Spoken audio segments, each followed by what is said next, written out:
विश्वरूप जी ने जब विवाह का प्रस्ताव आया तो विवाह के प्रस्ताव पर विश्वरूप जी ने अपनी दोनों बेटियों से कह दिया कि ये लड़के का प्रस्ताव आया,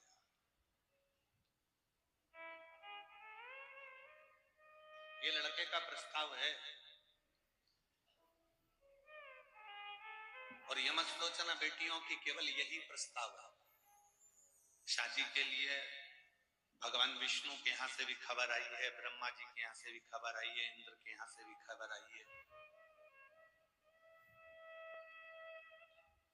बहुत सारे देवताओं ने पितृलोक से भी खबर करी है, गंधर्व लोक से भी आई है, गरुण के यहाँ से आई है, नाग लोक से आई है, पाताल लोक से खबर आई है कि तुम्हारी बेटी रिद्धि सिद्धि का विवाह हमारे लड़के के साथ कर।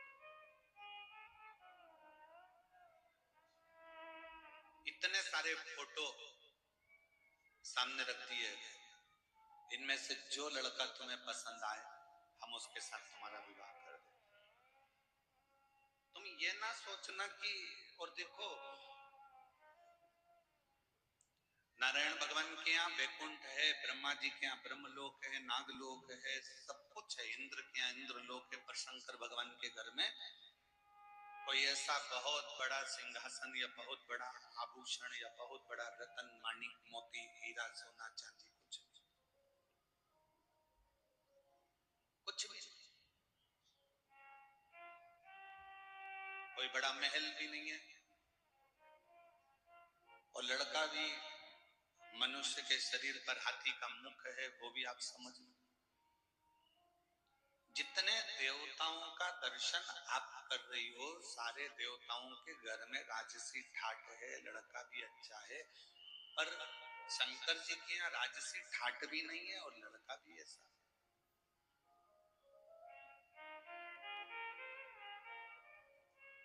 समझ लो, रिद्धि सिद्धि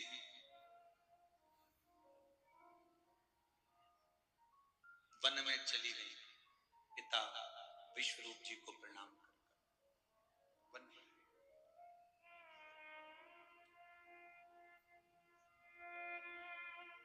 एकांत में बैठ गई हैं रिद्धि सिद्धि।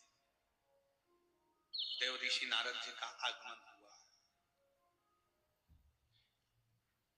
और देव ऋषि नारद जी का जब आगमन हुआ तब देव ऋषि नारद ने रिद्धि और सिद्धि से पूछा, क्या बात है, आज प्रजापति विश्वरूप जी की बेटियां वन में घूम रही।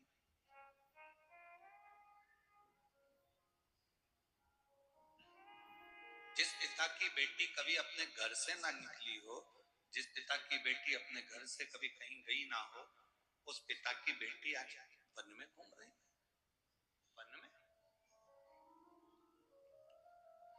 रिद्धि सिद्धि थोड़ी देर तक मौन रही, थोड़ी देर चुप रही, फिर कहा,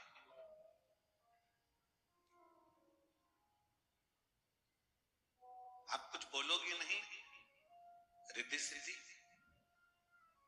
रिद्धि सिद्धि ने कहा कि हमारे पिता ने हमको हर पल समझाया है, टोका है, बोला है, और हम हमारे पिता के अनुकूल चलने वाली बेटी। मेरी बेटियों, मेरी जीजियों, मेरे भाई, मेरे बेटाओं, मेरी माताओं, गाड़ी में ब्रेक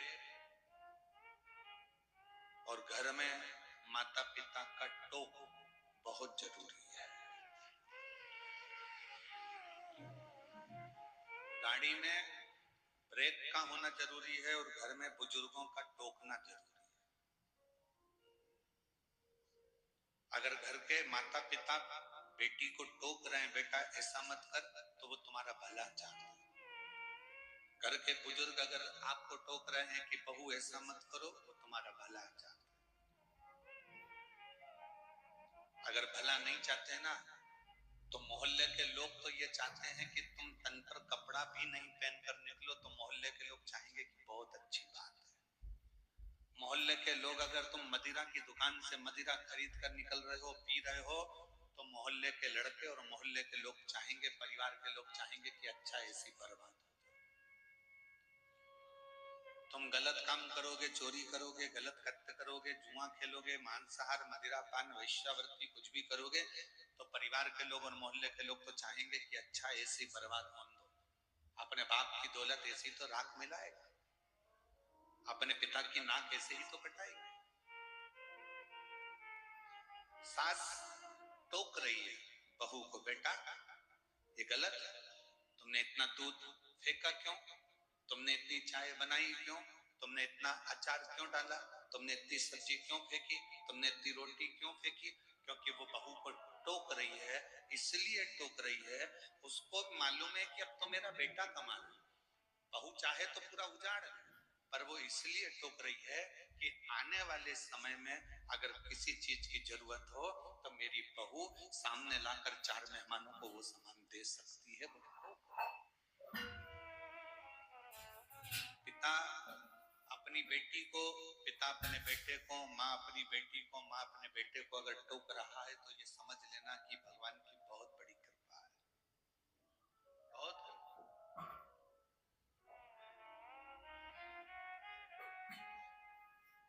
अच्छा एक बात बताओ, गाड़ी में लाइट नहीं होगी, गाड़ी चलेगी कि नहीं चलेगी? जम के तो बोलो जरा, चलेगी ना? गाड़ी में गियर नहीं होंगे, गाड़ी चलेगी कि नहीं चलेगी? चलेगी।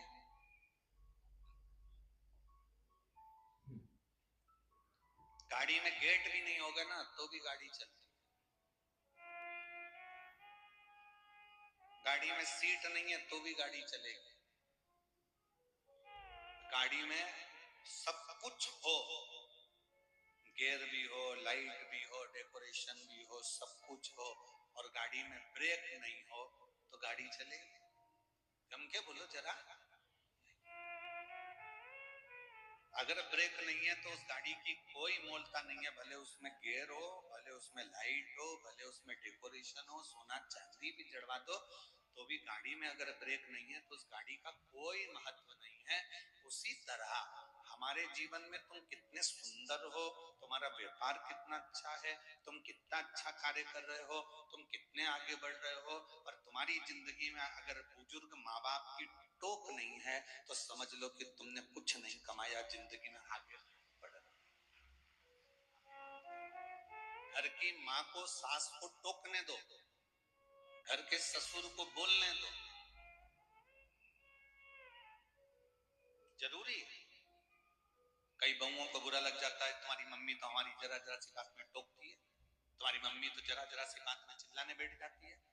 बल्कि अपनी पत्नी को समझा कर कहो कि ये बुजुर्ग जब तक हैं तब तक टोकेंगे, और इन्हीं के टोकने से अपन आगे बढ़ते चले जाएंगे, क्योंकि रास्ता क्लियर करने का कार्य बहुत बड़ा मकान, बहुत बड़ा। एक अमेरिका का एक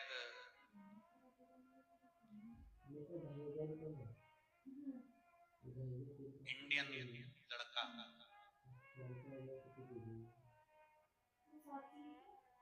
जिसका नाम नीलेश है, अमेरिका में रह रहा है।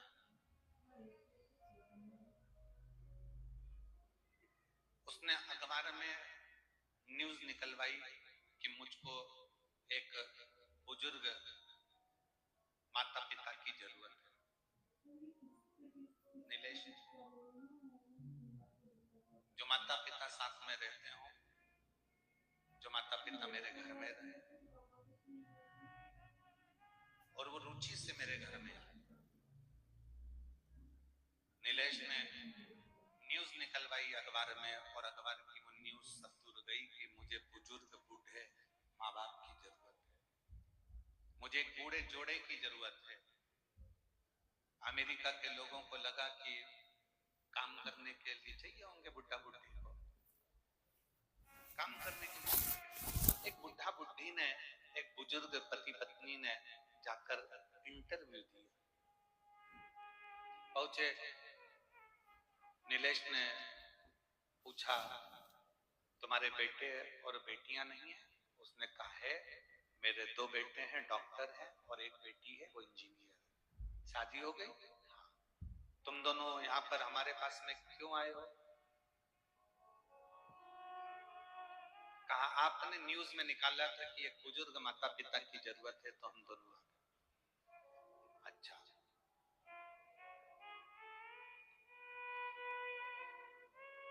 अपने बच्चों के पास क्यों नहीं रहते?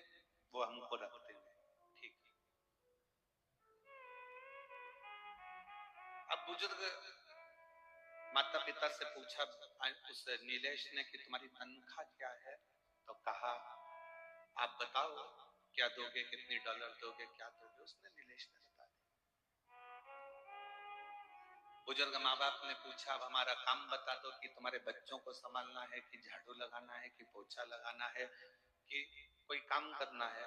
तब नीलेश ने अपनी पत्नी के साथ बैठकर उन बुजुर्ग माँ बाप से कहा कि हमारे माता पिता को मरे हुए 3 महीना हो गया, हमें कोई टोकने वाला नहीं है, तुम दोनों हमें टोकते रहना, इसलिए तुम्हें यहाँ रखा है। तुमसे ना झाड़ू लगवाना है, ना पोछा लगवाना है, तुमसे ना बच्चे संभलवाना है, ना तुमसे खाना बनवाना है।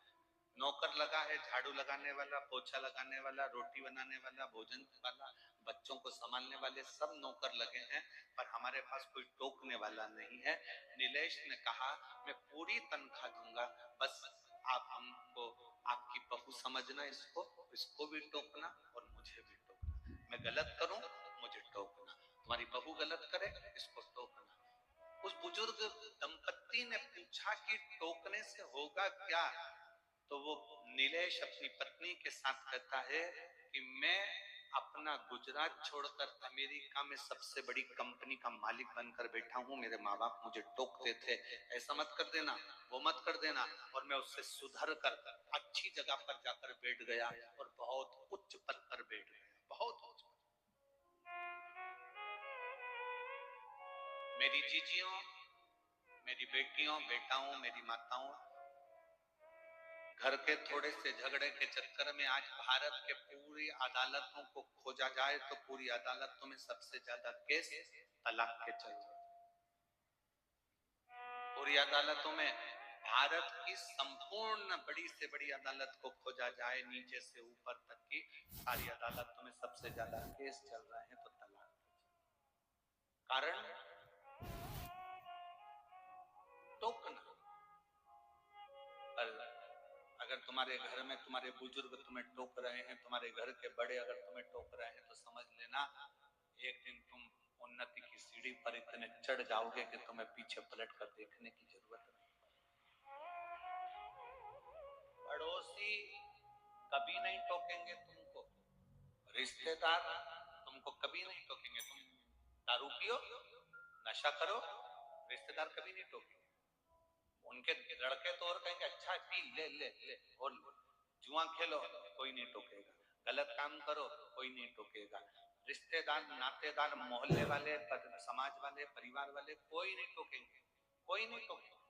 पर घर में आप जब गलत काम करके आओगे तो घर के बुजुर्ग माँ बाप या घर की पत्नी या घर का पति या घर का बेटा कोई ना कोई तुमको टोकता है, तुम ये ऐसा मत करो। क्यों? क्योंकि वो चाहते हैं कि आप अच्छे रहो। समाज के लोग, बड़े लोग, मोहल्ले के लोग, परिवार के लोग ये नहीं चाहते कि आप अच्छे रहो, वो तो ये चाहते हैं कि तुम दुनिया भर में पी के नल्ली में पड़े रहो, गटर में पड़े रहो, गंदगी में पड़े रहो, वो ये चाहते हैं। पर घर का, परिवार का व्यक्ति, एक बुजुर्ग माँ बाप और घर की पत्नी, पति, घर के बच्चे चाहते हैं आप नाली में, गटर में नहीं, अगर पढ़ना ही है तो किसी सत्संग में जाकर पड़े रहो,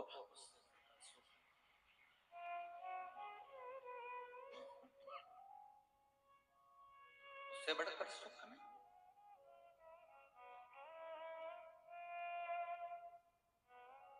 किस किस के घर में माँ बाप हैं? हाथ उठाओ जरा। मैं आपको प्रणाम करता हूँ जो आपके घर में माता पिता हैं और टोकने वाला कोई ना कोई है, इसलिए आपको नमन करता हूँ। आपके घर में टोकने वाला कोई ना कोई है, इसलिए मैं आपको प्रणाम नमन करता हूँ। रिद्धि सिद्धि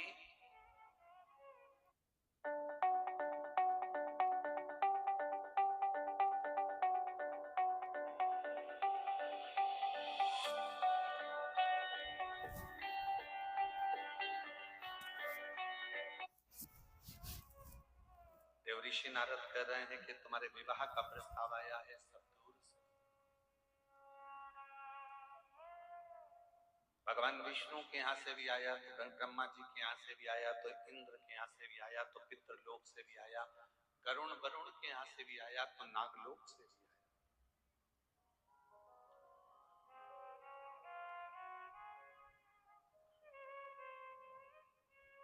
अब आप बताओ, आपको विवाह किससे करें?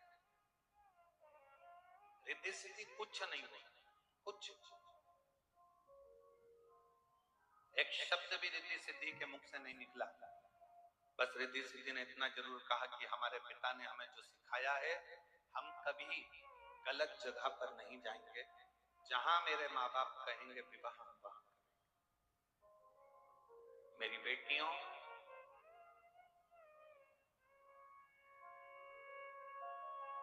आज का जो समय चल रहा है, ये बड़ा विचित्र समय चल रहा है। तुमको गाड़ी का लालच देकर, मोबाइल का बैलेंस डलवाकर, होटल में खाना खिलाकर, दूसरे धर्म के लड़के सनातन धर्म की लड़कियों को अपनी ओर आकर्षित कर कर उससे शादी कर लेते हैं। शादी करने के 4-6 महीने निकलते हैं, 1 साल निकलता है, क्योंकि वो लड़के ने तुम्हारे को शादी केवल इसलिए नहीं करी कि तुमको पत्नी बनाना है, वो तो इसलिए शादी करी कि सनातन धर्म की हिंदू की लड़की को नीचा दिखाना है, उसको जूते की नोक पे रखना है, इसलिए उसने शादी। आपका हिंदू तत्व को समाप्त करने के लिए, सनातन तत्व को समाप्त करने के लिए उसने शादी करी। 1 साल बाद वो तुमसे झगड़ा कर कर कहीं ले जाकर तुम्हारे 40-33 टुकड़े कर कर अटैची में भर कर कहीं फेंक कर आए या फ्रिज में पटक आए, उससे अच्छी है तुम्हारी समझदारी। अपनी समाज में, अपने सनातन धर्म में, अपने हिंदू धर्म में शादी करो, दूसरे धर्म की ओर झांक कर भी मत। दूसरे धर्म की ओर झांक कर भी नहीं देखना, उसकी बॉडी को, उसकी गाड़ी को, उसके बंगले को, उसकी दौलत को, उसकी जायदाद को उसके पास रहना।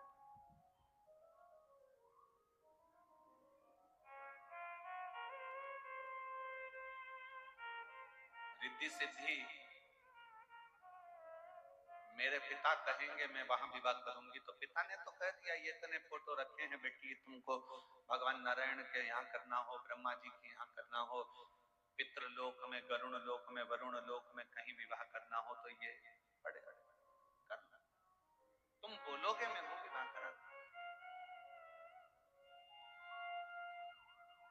इसलिए मेरी बेटियों, सबसे बड़ा दहेज है शिक्षा, एजुकेशन।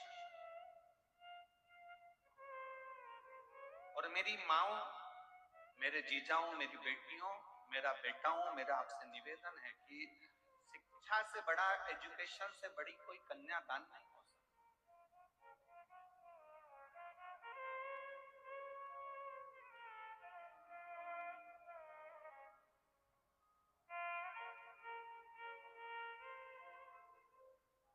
शिक्षा शिक्षा है। और कभी यह न सोचना कि शिक्षा केवल बहुत महंगे स्कूल में पढ़ोगे तो शिक्षा अच्छी रहेगी, या बहुत महंगे कॉलेज में पढ़ोगे तो शिक्षा रहेगी। अगर बहुत महंगे कॉलेज में और स्कूल में नहीं जा सकते, तो अपने जो शासकीय स्कूल हैं, सरकारी स्कूल हैं, उसमें भी पढ़ो। हमारे माता पिता के पास में इतना धन नहीं था कि हमको कोई प्राइवेट स्कूल में या अच्छे स्कूल में पढ़ा सकते थे। हमारा पूरा बचपन, हमारी पूरी पढ़ाई सरकारी स्कूलों में। सरकारी स्कूल के कपड़े पहनकर, सरकारी स्कूल की किताबों से जो मिल जाता था उससे पढ़कर, दोस्तों के यहाँ अगर जाते भी थे तो उनकी क्वेश्चन बुक लेकर, उनके 20-20 क्वेश्चन लेकर उसमें से पढ़कर फिर अपना एग्जाम देते।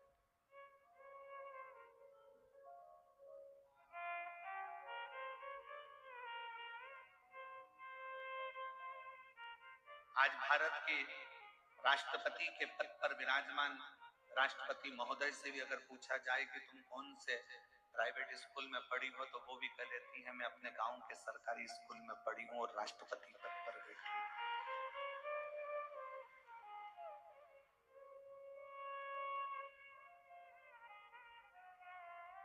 जरूरी नहीं कि बहुत पैसा होगा तो एजुकेशन मूल हो, शिक्षा मूल हो। 4 इंजीनियर एक पाइप में एक तार डाल रहे थे, आड़ा टेढ़ा पाइप था, एकदम आड़ा टेढ़ा, उसमें तार पौना। 4 इंजीनियर रोज मेहनत करते पर वो तार उसके अंदर नहीं जाता, क्योंकि वो पाइप आड़ा टेढ़ा। एक किसान, इंजीनियरों ने बहुत ऊंचे ऊंचे कॉलेज से पढ़ा, पर वो किसान ने एक छोटे से सरकारी स्कूल में पढ़ा। रोज देख रहा कि ये तार पाइप में नहीं जा रहा। 4 दिन से इंजीनियर लगे हैं, तो किसान गया, खेत पर जा रहा था धान बोने के लिए। उस किसान ने जाकर कहा क्या बात है? इंजीनियरों ने कहा तू गंवार, तू क्या जानता है, तू गांव में रहने वाला, फसल करने वाला, धान बोने वाला, तुझमें क्या कर, चल जा। उसने कहा हुआ क्या? तो एक इंजीनियर बोला इस पाइप में ये तार नहीं जा रहा है, हम 4 दिन से लगे हुए। तो किसान बोला उसमें क्या दिक्कत की बात है, मैं इसमें फिर तार भेज देता हूँ, ले भेज के बता। दूसरा इंजीनियर बोला गुस्से में कि हम 4 दिन से लगे, तेरे से कैसे चले जाए। किसान गया अपने खेत पर, एक चूहा पकड़ कर लाया, चूहे की पूंछ से तार को बांधा, पाइप में चूहे को छोड़ दिया, चूहा उधर निकल गया, तार निकल कर बाहर।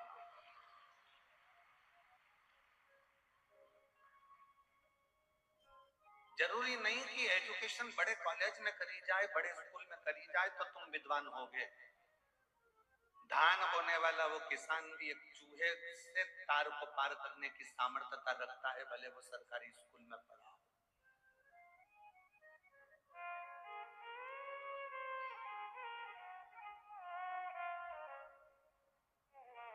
तीन माताएं कुएं पे से पानी भर रही थी। एक का बेटा निकला, बेटा निकल कर बोलता मम्मी बाय। उसमें से एक माँ गर्व से पानी भरते भरते बोली ये मेरा बेटा है, इंग्लिश मीडियम स्कूल में पढ़ता है। दूसरा बेटा निकला, मम्मी हेलो माँ बाय। दूसरी ने कहा ये मेरा बेटा है, सीबीएसई कोर्स से पढ़ता है। तीसरी का बेटा आया, माँ ने बाल्टी भर कर रखी थी, उसने अपना बैग अपनी मम्मी को दिया, प्रणाम किया, दोनों बाल्टियां उठाया, लेकर घर जाने लगा। तीसरी माँ ने कहा ये मेरा बेटा है, सरकारी स्कूल में पढ़ता है, ये मेरा बेटा है, सरकारी स्कूल में पढ़ता है। बच्चों का दाखिला उस स्कूल में कराओ जिस स्कूल में विद्या के साथ शिक्षा के साथ संस्कार दिए जाते हैं। ऐसा अंग्रेजी स्कूल किसी काम का नहीं जहां पर केवल लिटिल लिटिल टिकल स्टार सिखाया जाए और उसके सिवाय कुछ ना सिखाया जाए और माता पिता का आदर करना भी ना सिखाया जाए।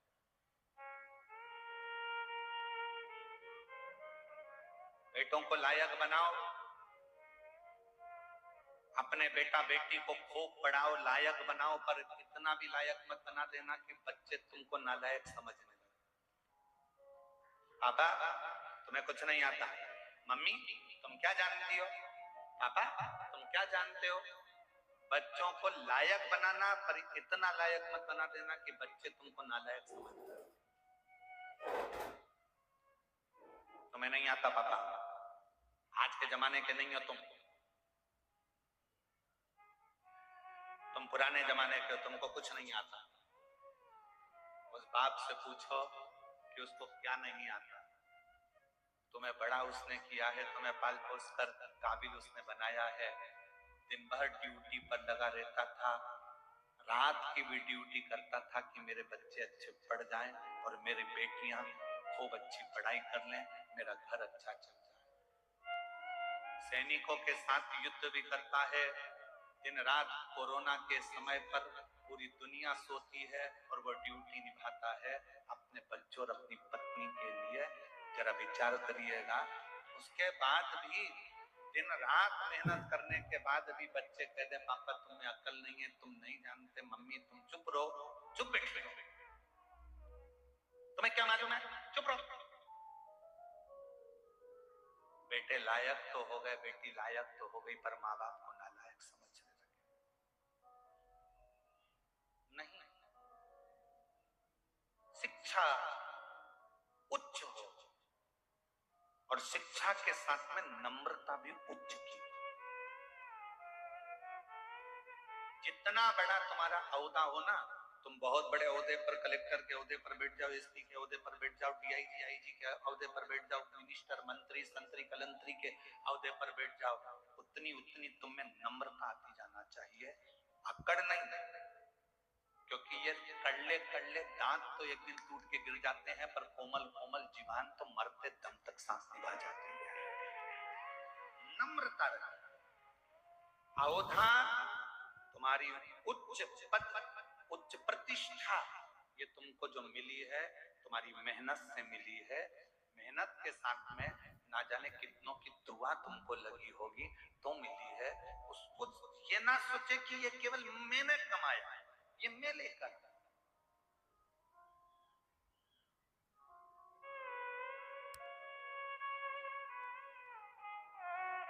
माँ प्रथम शिक्षक है, माँ प्रथम गुरु है, पिता द्वितीय गुरु है, पढ़ाने वाला टीचर तृतीय गुरु है, और तुम्हें मार्ग दिखाने वाला चौथा गुरु कोई सतगुरु है जिससे तुम गुरु दीक्षा लो। आज के जमाने में सबसे ज्यादा अगर सम्मान पा रहे हैं तो चौथे नंबर के गुरु पाते हैं, जो तुमको केवल थोड़ा बहुत ज्ञान देते हैं, थोड़ा गुरु मंत्र दे देते हैं, बड़े बड़े सिंहासन पे, चांदी के सोने के सिंहासन पर बैठ जाएंगे, वो ज्ञान देंगे, और उनके अंदर क्या भरा पड़ा है, अंदर कितना मेल भरा पड़ा है, ये किसी को नहीं मालूम। आपने अपने माँ को छोड़ दिया, उसके चक्कर में अपने पिता का सम्मान करना बंद कर दिया, उसके चक्कर में अपने शिक्षक का सम्मान करना बंद कर दिया, उसके चक्कर में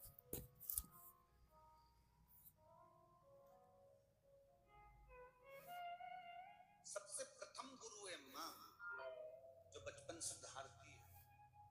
दूसरा गुरु है पिता, जो जवानी सुधार देता है बच्चों की। एक बाप से पूछना,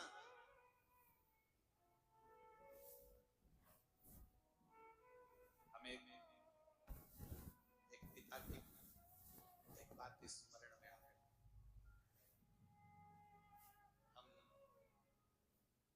महाराष्ट्र में कथा करने के लिए गए थे, और वहां एक पिता की इच्छा देखिएगा, मैं उसका नाम नहीं लेना चाहूंगा। 6 महीने रिटायरमेंट के बचे थे उस पिता के, 6 महीने। वो प्रणाम करने के लिए आया, हमने कहा काका कैसे हो? बढ़िया।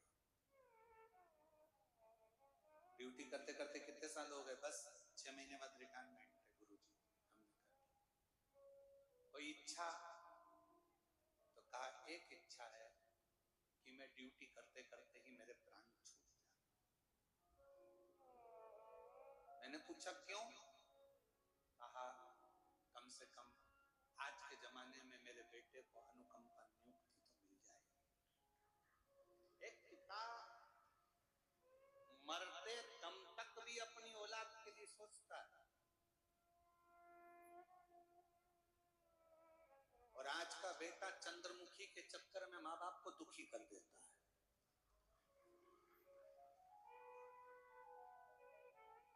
उसको ये नहीं मालूम कि चंद्रमुखी के चक्कर में खुद भी दुखी है। जब चंद्रमुखी तेरे माँ बाप को दुखी कर सकती है तो तुझे ना दुखी करेगी। उसका नाम चंद्रमुखी है, तुझे सूरजमुखी ना कर दे तो बात है। एक बाप अपनी पूरी जिंदगी अपने बच्चों के लिए दुकान बढ़ाऊंगा, बच्चों के काम आएगा, व्यापार बढ़ाऊंगा, बच्चों के काम आएगा, घर बड़ा बनाऊंगा, बच्चों के काम आएगा, बहुत कुछ मेरी औलादों के लिए जमीन, धान, फसल, खेती, सब बच्चों के लिए। खुद क्या करता है? बेटे एप्पल का मोबाइल चला रहे हैं और बाप कमाने वाला जो दुकान पर व्यापार में 24 घंटा लगा रहता है, वो कीपैड चला रहा है छोटा सा। बेटे ने कहा पापा मुझे लैपटॉप, हो बेटा। बेटे ने कहा पापा मुझे ऐसा। बाप का चश्मे की डंडी भी टूट गई है, तो उस डंडी में भी वो ऑफिस से आने के बाद उसमें पिन घुसेड़ के उसको सही करने का प्रयास कर रहा है कि इसमें 15 रुपए लग जाएंगे, 15 रुपए बचाने का प्रयास करता है बाप। और बेटा वो 15 रुपए क्या 50 रुपए का पाउच खरीदता है, हाथ में मलता है, दोस्तों के साथ गप्पे मारा खा पी के वो चले जाता है गुटखा। बाप स्क्रू से चश्मे की डंडी को जोड़ रहा।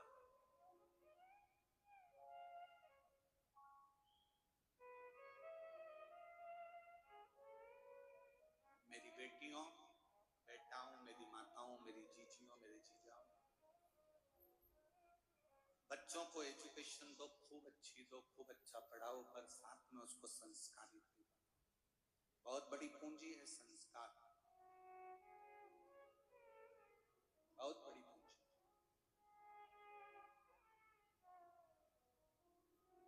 और इस कोकपुर कांकेर क्षेत्र में हमको बहुत अच्छा लगा। उसका कारण अच्छा लगने का केवल ये था कि यहाँ हमने पुलिस का भी एक अलग चेहरा देखा। यहाँ की पुलिस का एक अलग चेहरा देखा। यहाँ की पुलिस का एक चेहरा ऐसा देखा कि इस कोकपुर कांकेर की पुलिस रात्रि के समय पर जो लोग पैदल आ रहे थे और कोई लोग गाड़ी से जा रहे थे, तो इस कांकेर कोकपुर की पुलिस ने गाड़ी वालों को रोक के थोड़ी देर रखा और जो पैदल आ रहे थे उनकी गाड़ी में उन पैदल चलने वालों को बिठाकर कथा स्थल तक पहुंचाया। मैं कांकेर कोकपुर की पुलिस को सलूट देता हूँ, सलाम करता हूँ और वंदन करता हूँ उसको कि आप लोगों को नम्रता भगवान ने बहुत अपने पद के साथ में अपनी दिल की नम्रता को गवाया नहीं। और दूसरी जगह का होता तो सोचते कि इतनी भीड़ है, लाखों की जनता है, पंडाल भरे पड़े हैं, टेंट भरे पड़े हुए हैं, रात भर लोग आ रहे हैं, लोग घबरा कर कह देते चलो जाने तो जो होगा देखा जाएगा, अच्छा है जंगल में जाए तो अच्छी बात है। पर नहीं, यहाँ की पुलिस ने, यहाँ के लोगों ने गाड़ी को रुकवा कर जो पैदल आ रहे थे उनसे कहा इनको बिठाओ। उस गाड़ी में पहले से लोग भरे हैं तो भी उसने एडजस्ट करा कर बिठा कर उनको इस कथा स्थल तक भेजा कि किसी को कष्ट ना हो और वो आराम से कथा स्थल। ये चेहरा लोगों को प्रेरणा देता कि आपके अंदर भी एक दिल धड़कता है।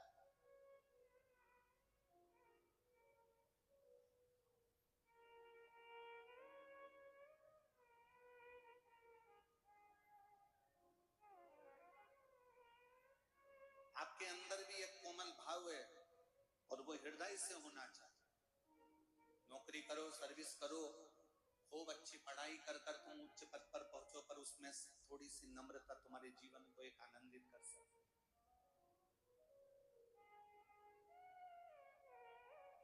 सुख है।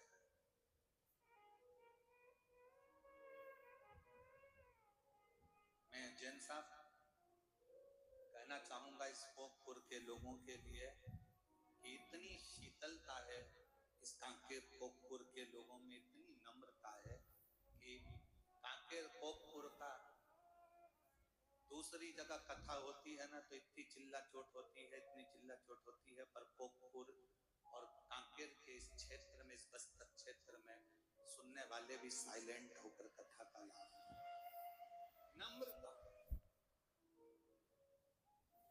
सहजता, आपका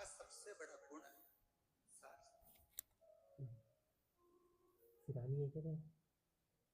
और वो होना चाहिए। रिद्धि सिद्धि कहती हैं कि हमारे पिता हमको जहां विवाह करना चाहेंगे हम वहां विवाह करेंगे, जहां पिता